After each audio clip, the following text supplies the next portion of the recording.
السلام عليكم أصدقاء القناة، نتمنى تكونوا كاملين بخير وعلى خير. اليوم الإنجاز اللي غادي يفرح كل مغربي ومغربية، المنتخب الوطني ديالنا، منتخب اللاعبين المحليين دارها وكسب بطاقة تأهل للنهائي ديال بطولة إفريقيا للمحليين.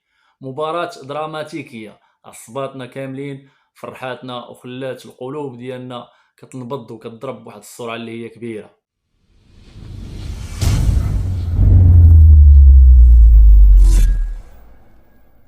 الناس كاملين كانوا كيتسناو هاد المقابله، علاش؟ حيت المنافس هو المنتخب السنغالي، واحد من اقوى الفرق في افريقيا.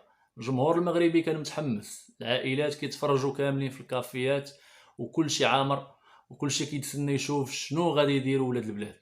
الماتش بدا بنديه كبيره، من اول دقيقه بان باللي غادي تكون مواجهه صعيبه.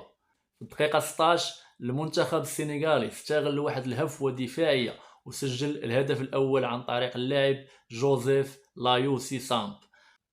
هنا صراحه بزاف ديال المغاربه دخلهم الشك وقالوا آه، المقابله غادي تكون صعيبه صراحه، ولكن كان عندنا الثقه الكامله في اللاعبين ديال المنتخب الوطني. اللعابه ما خيبوش الظن، غير 7 ديال الدقائق من بعد في الدقيقه 23 صابر بوغرين دار عمل كبير وعدل النتيجه لصالح المنتخب الوطني. التعادل 1-1 رجع الثقه وزاد الحماس عند اللاعبين وعند الجمهور كامل.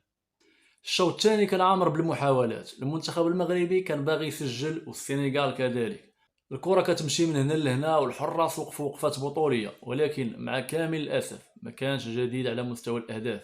النتيجة بقات متوقفة على 1-1، والناس بدات كتقول غادي نمشيو للأشواط الإضافية.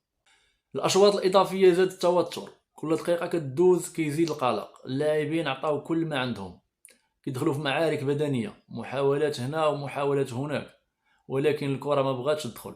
كيبان باللي الحظ بغى يجر المقابله لركلات الترجيح، وهنا بدات الدراما الحقيقيه. الكل عارف ان ركلات الترجيح ماشي غير مهاره، ولكن اعصاب، شخصيه وثقه. المنتخب المغربي دخل بتركيز كبير، وحده ورا وحده ولاد البلاد سجلوا بثبات حتى وقعت اللحظه الحاسمه. المنتخب المغربي كمل ب5 ركلات صحيحة مقابل 3 للسنغال. صافي، تأهل. التأهل جاب معاه موعد كبير، المنتخب المغربي غادي يواجه منتخب مدغشقر في المباراة النهائية. هذا الأخير ربح السودان بنتيجة 1-0، يعني حتى هو جاب قوة. النهائي غادي تلعب نهار السبت 30 غشت على الساعة 4 زوالا في الملعب الدولي موي في العاصمة الكينية نيروبي. اليوم فرحنا مع ولاد البلاد، وغدا الموعد مع التاريخ. المنتخب المغربي أثبت أنه قادر على التحدي وعلى حمل الراية المغربية حتى لأبعد الحدود.